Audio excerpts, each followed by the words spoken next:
What you're about to experience is one man's quest to see beyond the tumultuous period we're in and to envision what lies just beyond our grasp, yet well within our reach. Welcome to Larry Rifkin's America Trends, where the future has arrived, and it's just in time.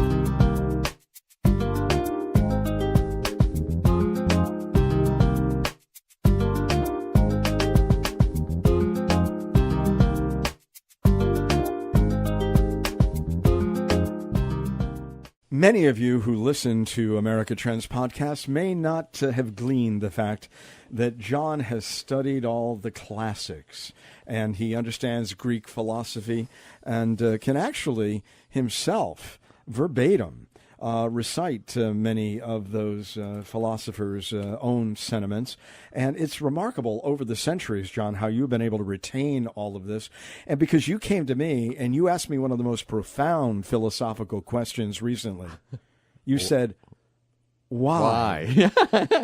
We ask that a lot here on I America said, because I Trends. said so. No, I said, why not? And you said, okay, let's do a podcast. There you go. And I'll tell you, there are many big questions. And I think many of us, in college, we tried to answer some of those big questions. And then we went out into the real world and we had even bigger questions. Oh, my goodness. Like, why did I spend all that money? And what good did this do me? So there are many questions in life. But, John, there is a philosophical question hanging over one generation's heads, and they're looking at it almost like the cartoons where you got the clouds over your head, Yep. all the thoughts come out. And here's one that the generation next is asking us, the baby boomers. And what is that? Are we screwed? Yes, I would say yes. I would tell them yes. And if you were to answer that question, multiple choice, what are we leaving them that they are screwed about? We're circling the ball. All right. Seems like. Is it the debt? Is it It's the the debt. ongoing and forever conflict and war across the globe? All of the above, Is would it the say. degradation of our planet? Yeah. All Yeah. of it. All So of you're the above. saying I was saying the check, way it looks right check, now. Yeah. check. It's just it's sad. I don't even watch the news anymore because I don't know, it just seems like it gets worse and worse. Well, think about this, John. When we started our nation, we left a lot of people out of the equation. We made certain people 3/5 of a person. We made women stand on the sidelines. They couldn't vote. Then property owners were the only ones who really were given a share. So there were many things that were not right about our republic. That's true, but and our you know democracy. what? I think compared to what other nations have done, I think we've made some pretty good progress. Oh, absolutely. But we were more enlightened even than most of the societies at that time. And yet look at the things that we kind of put aside and said, well, they're not worthy. They shouldn't get the vote or they shouldn't have a say. What I'm bringing us to is the notion. And I know a lot of people today wondering, well, who should have the right to vote? And is that right sacrosanct? And are we protecting it? Are we making it too easy, too difficult, whatever? But let me give you a notion that I just thought of. So this is right off the top of my head. What if we said anyone over 50 shouldn't even be able to vote? Because the people who are coming after us are the ones who are going to inherit the political decisions that are made today for the long term. Therefore, they should be the ones, because they're going to have to inherit it. Look, you and I don't really have to worry. The planet's still going to be in pretty good repair by the time we step off. But what about them?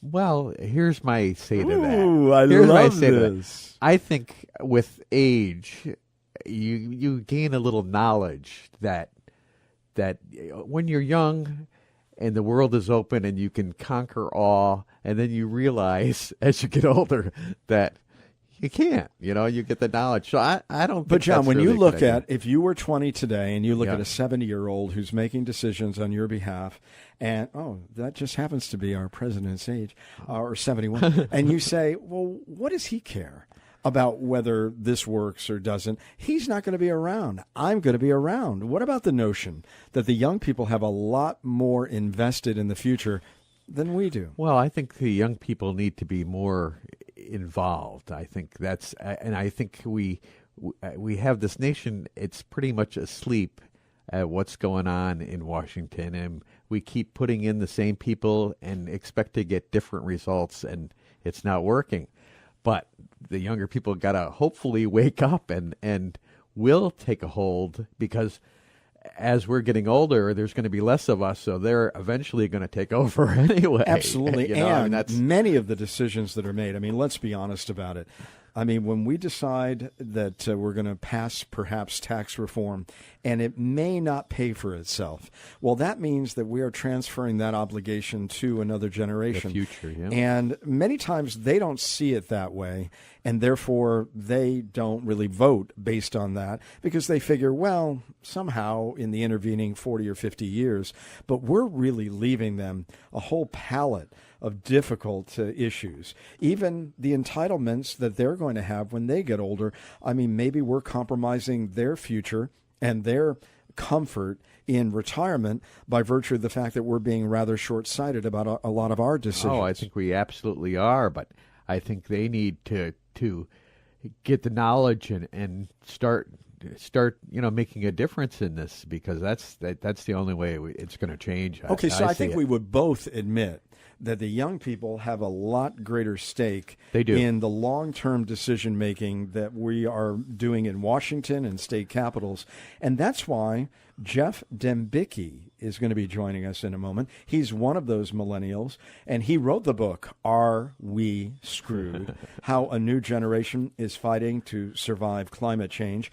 And he's very hopeful, I think, that many of the young people today who are getting politically motivated are really already starting to affect change in a lot of countries.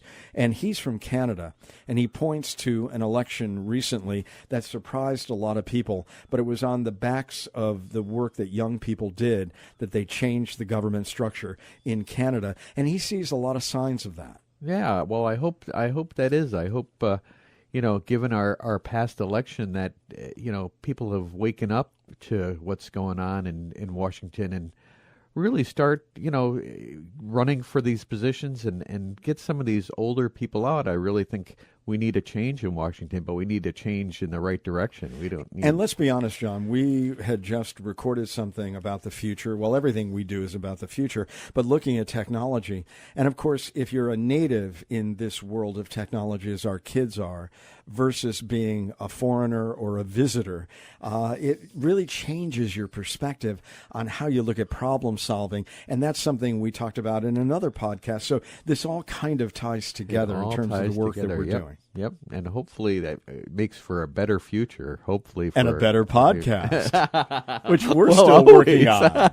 Well, listen, you're going to enjoy this, really. Geoff Dembicki, Are We Screwed? How a New Generation is Fighting to Survive Climate Change. Really interesting young man, and we're so glad that he's part of the podcast today. Well, the book is called Are We Screwed? How a New Generation is Fighting to Survive Climate Change. Geoff Dembicki. And Geoff, tell us, are we screwed? Or your generation, I should say, because I'm a little bit older than you. But are you screwed? Are we screwed? Well, I could read the entire book to you, and then you could decide whether or not that's the case. But I'll try to give you the short answer. And in order to do that, I have to back up just a tiny bit and provide a little bit of context about why I wrote the book in the first place. So I've been writing about climate change for a number of years, and when I was about 28 or 29 years old, I read this study from the climate change scientist James Hansen. And at the risk of, radically oversimplifying the study, what I took away from it was that worst case scenario, if we don't take dramatic efforts right now to reduce humankind's greenhouse gas emissions, we could potentially see a scenario where all the world's coastal cities flood by as early as 2065. And this, of course, would cause mass migrations of people, massive instability across the planet. And Hansen predicted this could actually threaten our entire civilization.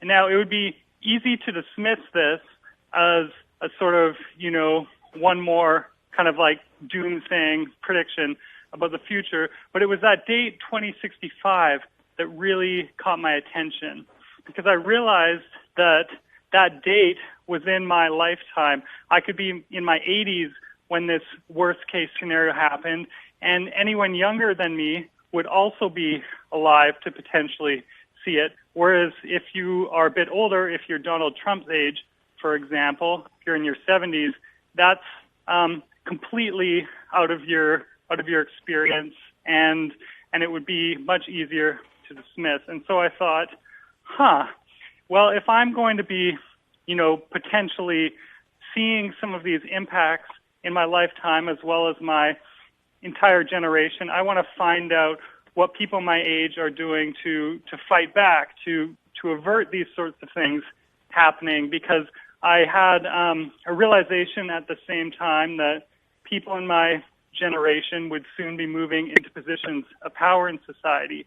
Indeed, we already are. We're founding companies, running for office, organizing politically.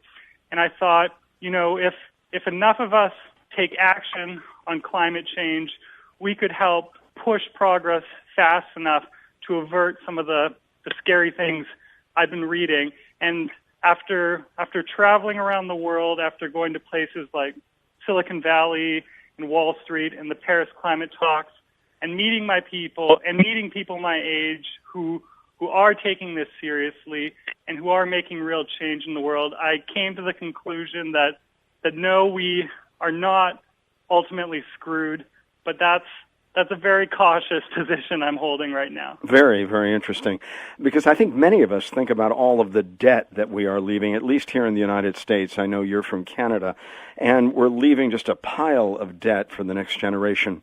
But I would say that if we're leaving you an earth that is heating up and that is inhospitable to human life going forward, that's an even greater burden. Yeah, and I don't mean to set this up as kind of a battle between generations. I mean, a lot of the prosperity that was created in the 60s and 70s by previous generations was done without a knowledge that it was changing the climate. And a lot of the tools that people my age are inheriting to deal with the climate crisis were created by baby boomers, for example, who led some of the first protests based on environmental grounds. The city where I live in Vancouver, for instance, was where Greenpeace was founded back in the 60s and 70s. And now at Greenpeace's Vancouver office, millennials are the most represented demographic. So I think in one way we're inheriting a disaster, but we're also inheriting, potentially powerful tools that we can kind of take and make our own and create a real lasting difference in the world. Okay, we're talking to Geoff Dembicki. He's written the book, Are We Screwed? He's 31 or 32 years of age as we record this. And the question is, you talk to individuals within your millennial generation, and I found some of their observations and the things that they're doing to be fascinating. Why was it that you traveled, and we'll talk about some of them, why was it that you traveled to places like Silicon Valley, Wall Street, Washington itself, the Canada tar sands? What were you looking to do with those ventures into those different kinds of places? Well, I mean, it's one thing to just kind of spend your day on the internet reading reports and making a few phone calls, but I wanted to actually go to these places where the future of our society and the future of the earth is being decided. And I know that, from each generation to the next, there's a shift in values. There's some way of looking at the world that is a bit different than the previous generation. And sometimes that can be quite dramatic. And so I knew from reading tons and tons of surveys and polls and reports, and just by talking to people my age, that millennials in general, I hate to generalize about millions and millions of people, but from what I'm reading, millennials have kind of a desire for a new political and economic system, one that prioritizes the future of the planet, for instance, as much as it does the bottom line or profits. And I wanted to see whether this value shift was playing out in real and tangible ways. And so just to give you an example of the power of values to create change, I knew, for instance, that tons of people my age were beginning to question the underlying structure of capitalism. And there was a really fascinating poll done by Harvard in 2016, which found that 50% of people in their 20s and early 30s in the U.S. were no longer happy with our economic system as it's currently set up. And so when I was in Fort McMurray, which is kind of the heart of Canada's tar sands, I was speaking to someone who grew up in the area and who struggled for a number of years with whether he would go to work in the oil industry like his parents and grandparents had, or whether he would leave and pursue a different career that had more meaning. And he was specifically interested in being a conceptual artist. And so you might think, oh, this one story doesn't have anything to really to speak to a wider trend. It's just one person. But what I found was, and this young guy, he eventually decided to become an artist in New York. And what I found was that the millions and millions of other people his age were also coming to a similar realization. They were rejecting careers that were focused solely on making the most money possible. And this was starting to have a real impact in places like Fort McMurray. The oil and gas industry right now is struggling to find young workers. And this is a problem for the industry because many of the workers who have the technical expertise needed to run an oil and gas operation right now are baby boomers. Those boomers are retiring. And so the oil industry right now wants young workers like this guy I met in Fort McMurray, but it can't find them. And one newspaper recently calculated that this could potentially delay $100 billion worth of new oil and gas projects going forward. So the power of a value shift can be very tangible, as I found.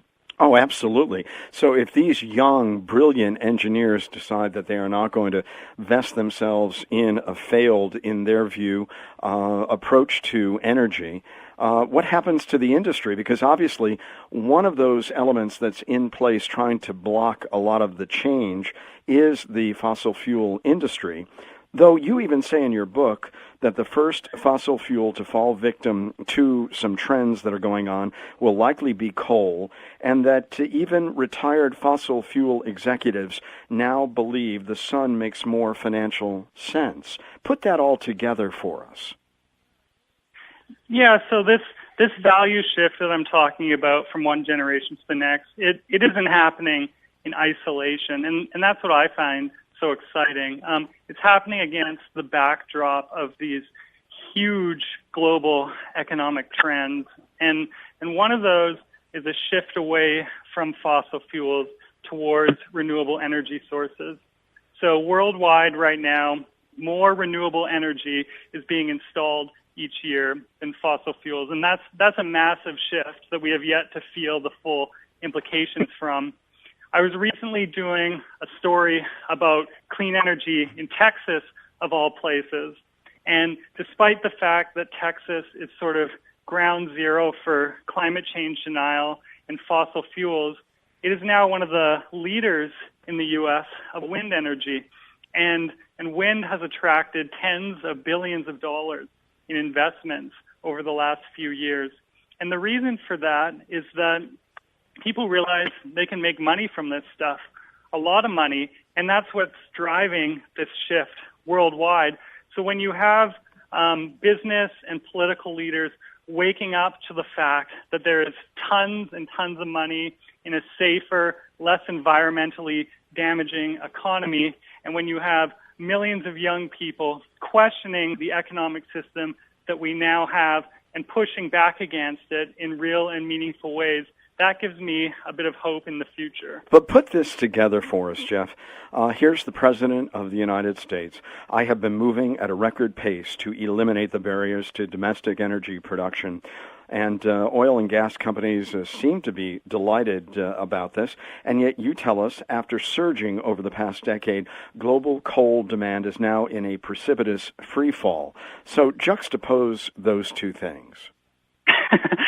I know, and it's very hard to wrap your mind around all of that. I mean, it's indisputable that fossil fuels, and especially the oil industry, are enjoying more political power right now than they probably ever could have dreamed of. I mean, you have Rex Tillerson, the former Exxon executive, as Secretary of State in the U.S., but I think you have to look a little bit beyond what's happening right now to see where all of this is heading. Trump kind of represents the last gasp of this old system, and the fact that he has put fossil fuel executives in charge is his way of preventing the trends and the changes that many people see as inevitable. I mean, a key part of Trump's campaign was talking about rescuing the coal industry and coal miners. Well, those jobs are not coming back, and the reason they aren't coming back is because of huge market changes that are led by countries like China and by the adoption of renewable energy technologies. And now you have a situation where major Wall Street banks are predicting the demise of coal within the next few decades. And they're starting to look to oil companies as well and make similar predictions.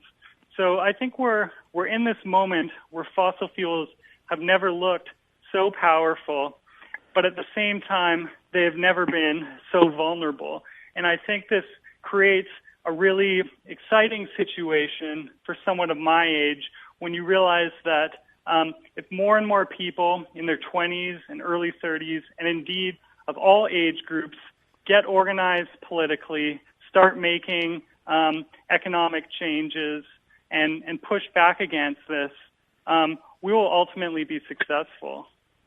Well, we will talk about some of the things that young people are doing and some of the political upheaval as a result. But let me ask you this. I know that you're saying that this is the last gasp and that Donald Trump is really trying to, bar the door against things that seem rather inevitable. And we've got over 60 climate experts who have warned just recently that we only have until 2020 to stop some of the worst damages of global warming. So while he may be a blip in terms of where the long-term trajectory is on this topic, what kind of effect can his period in office have? He may just be a blip in the long term, but he can be a very dangerous blip, as you rightly point out. I don't want to downplay all of the things that Trump is doing. He is scaling back basically every environmental initiative that the Obama administration undertook. He's pulled out of the Paris Climate Accord, which is damaging to the international consensus around moving forward.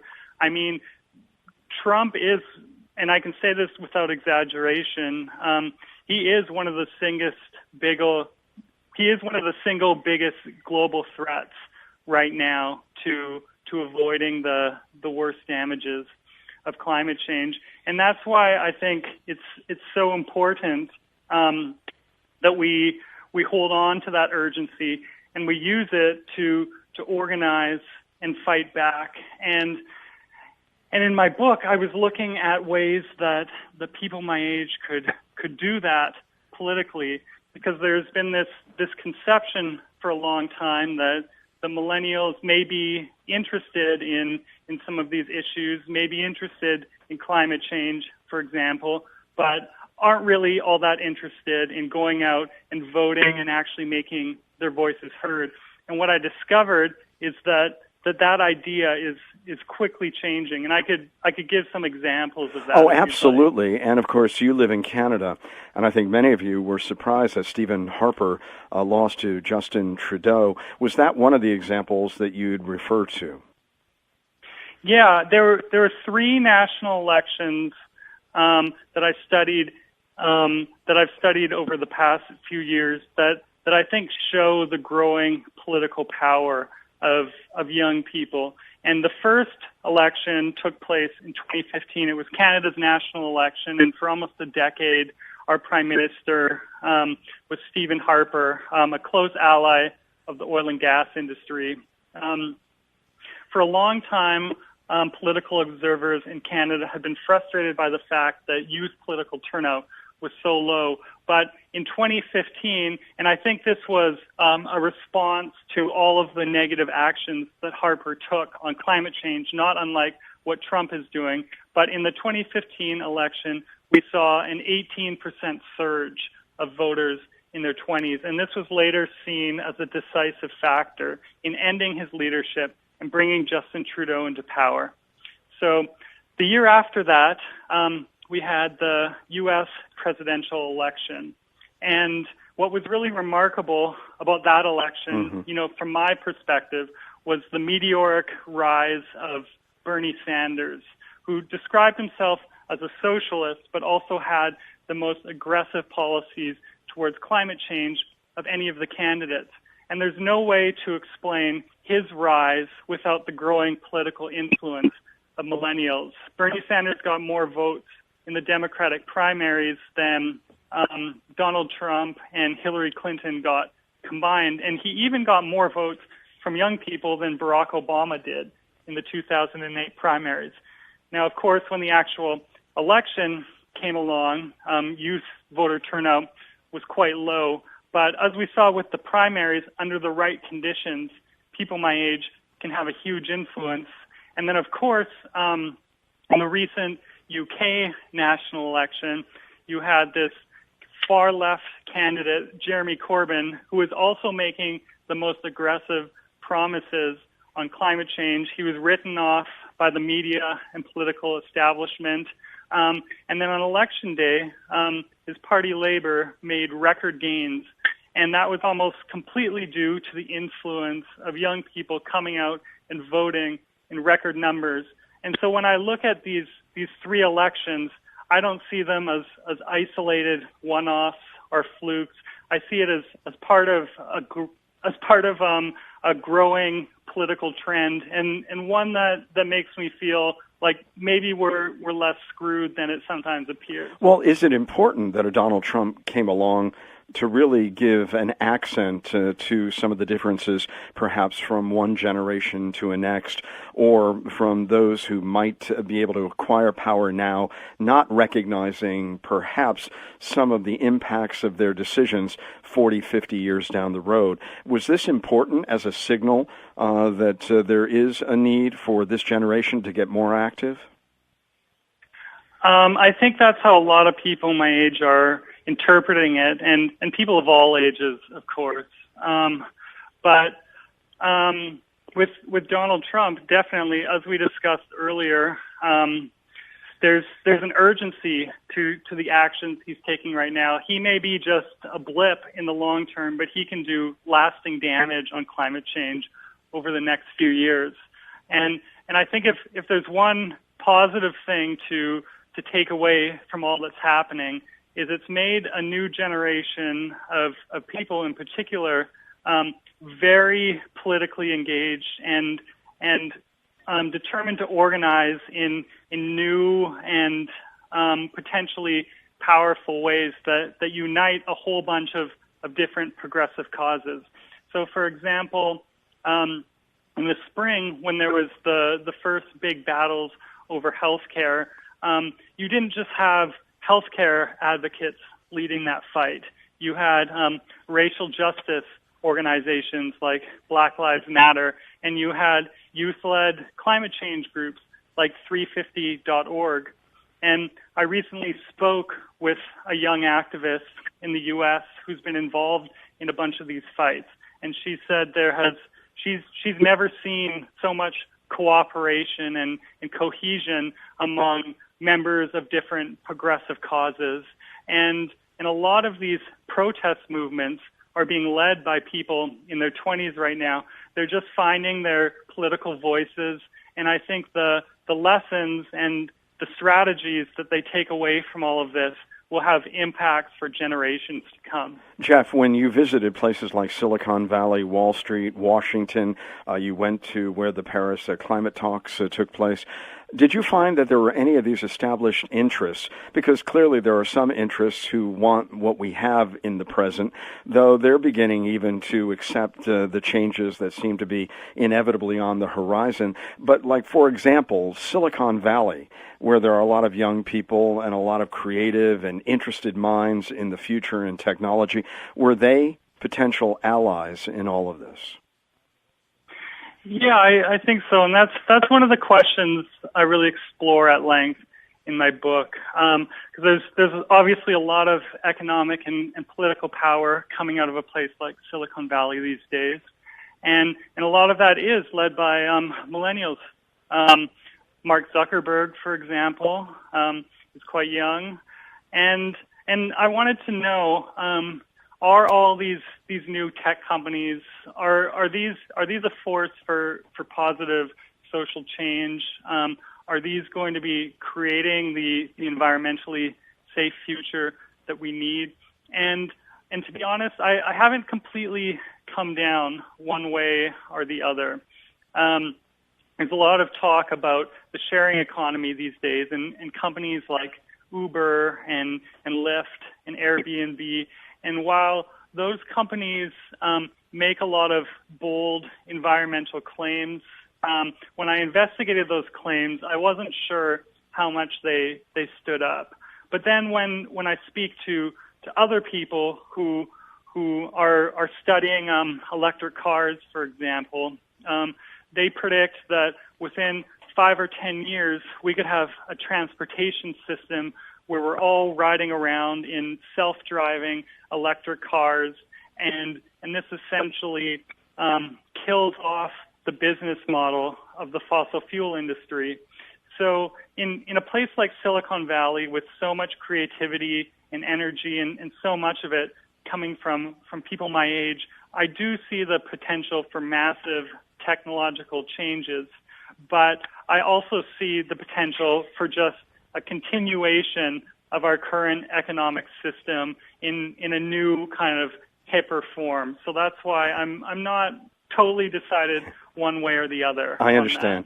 If you were to point to anyone whom you profile in the book, Mumita Ahmed or Chloe Maximum, would you give us one or two quick stories about some of these young people that you're talking about who are really in the vanguard of this movement? Yeah, so Chloe Maxson had a really interesting story, and I met her at Harvard a couple of years ago. And when she was a Harvard undergrad, she started something called a fossil fuel divestment campaign at her school. So this was a few years ago, and there were a couple other colleges across the Northeast that were also doing this. And basically what Chloe wanted to do was start a campaign that would pressure Harvard to sell off its investments in oil, coal, and gas companies. And when the movement first started, it was very small. Chloe said at one of her first meetings there was maybe 20 people there, but it started to expand very, very quickly.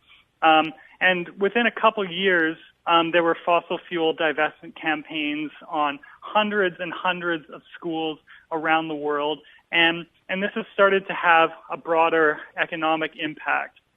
As Chloe saw the campaign grow, she was criticized by many political and economic leaders, and they said, "Oh, this is impractical. It's naive. Schools shouldn't sell off stocks that are doing well and help fund the school." And she said, "Well, those short-term economic benefits you talk about may be true, but what we're trying to do is build a system that thinks longer term. And to me, climate change is one of the biggest potential threats I can think of. And the interesting thing is, as this campaign grew, legitimate financial actors started to take it seriously. So I was at a meeting with executives from Morgan Stanley, for instance, in New York, and they had actually sent people out to study the divestment movement and what it represented, because they knew that people like Chloe represented a change in values. And as of last year, fossil fuel divestment had influenced financial assets around the world equivalent to about $5 trillion. And banks such as UBS have predicted that it will be one of the most important campaigns related to climate change anywhere in the world, because it represents the values and aspirations and anxieties of a new generation that's quickly moving up into positions of power in society. And so the reason I think Chloe's story is so interesting and inspiring is because when she got started, she was just acting on her conviction that climate change is a big deal and we have to be doing something about it. And at every step of the way, people were telling her, oh, this is stupid or not worth your time or it won't succeed. And as a result of her actions and the actions of other people she worked with, this is now a globally significant movement that's creating massive change in the world. That's pretty remarkable. It really is. Many other stories in this book, and of course, an entire generation poised to take over political power and to affect so many policies, and many of them intersect in terms of the economy and the environment. And we can't thank you enough, Geoff Dembicki. Are We Screwed? How a New Generation is Fighting to Survive Climate Change. Thank you for being a part of the conversation today on AmericaTrendsPodcast.com. Yeah, thanks for having me on. And if anyone is interested in buying the book, it's on Amazon. It's at any bookstore in your city, and any independent bookstore will order it for you as well. All right, Geoff, wonderful. And we thank you again for coming by today. If you like this episode, please leave us a kind rating or review. I'm on my hands and knees. Please do it on iTunes, because your review is really critical for us to continue providing this podcast. And John, I know that iTunes looks at this. They want to make certain that we have some rankings, some visibility, and that we're getting some traffic, and then they give you better positioning. Absolutely. And this way it'll put us in the forefront so you can find us much easier on your iPhone or Android, whatever you may be using. And they may even send you out an alert. So please, if you can, don't miss a single episode of America Trends Podcast. And, John, they can subscribe on iTunes or Stitcher.com. And also subscribe on our website. Oh, absolutely. We send out a little blurb, and we can also take your emails there at newsletter@rifkinradio.com. That's another way to get us. And we do not sell or share our lists. No spamming, nothing. Well, I don't know. Does anybody want our lists? I don't know, but we don't do it. Good question. Even if they asked us. Nobody's asked us. But right. And when you do subscribe, let us know on Facebook and Twitter. We're getting very active on Facebook and Twitter. Our handle on both platforms, and John, this is really easy, @Trends Podcast. That's it. That's real easy. You like that? Did you get that? I got that. Okay. I'm going to have to check it out now. I'm going to have to twit it. We want to thank you, of course, personally for subscribing. And we also would like to get some of your ideas and questions for future episodes of America Trends Podcast. And that's important, too, because we're all over the map. Our interest editorially in the future, John, has no bounds. But we want to know what it is that you'd like to hear from us. If there was a segment that you'd like to see us follow up on, or if there's something in depth that you'd like us to deal with, please let us know that, too. We're looking at the future. There's so much we can look at. Yeah, and the topics that we've dealt with, I mean, we have gotten such incredible guests over the recent period, but they're only going to come to us if they know we've got an engaged and interactive audience. Absolutely. So it's really important that you become part of this podcast in so many different ways that we're sharing with you today. You're absolutely right. We need your support and your help and your reviews. And your ideas. And ideas. Or questions on Facebook and Twitter. And by the way, you can direct message us at Trends Podcast or using the hashtag Trends Podcast. You can also add an email address if you have a public one that you'd like us to give out. Yeah, good. Hey, and you know what? We didn't mention Amazon. Oh, yes. We have an Amazon store. Yes. And so if you go up, you don't have to buy the things that might be highlighted at that particular time. You can buy any book, and there's some benefit that comes back Just to put us. what you're looking at in the little search engine block there, and it'll take you right to Amazon, and it'll help us out. Absolutely. And it doesn't really cost you anything more because they have built that into their pricing structure. So we get a little taste and you get more programming like this and you get the item that you were looking for. So it works for all of us. It's a win-win. Absolutely. Win-win-win. Win-win-win. So for more information on America Trends and for the latest updates on upcoming episodes, be sure to like our page on Facebook and follow us on Twitter. You can find us at Trends Podcast. And again, you can find John and I here in our studio performing as best we can for you. That's right. And Let us out. What's that? They're not going to let us out. No one is. Hey, listen, thank you so much for joining us today on America Trends. We'll see you next time. We hope to hear from you soon. Oh, by the way, we are posting all the time. And we're posting on Tuesdays and Thursdays. Good point. So just be aware, if you're looking for new episodes, they're coming on Tuesdays and Thursdays. When you wake up, before you go out on your jog or your walk and you want to take us with you, we'll be there for you. Very good. All right. Have a great day.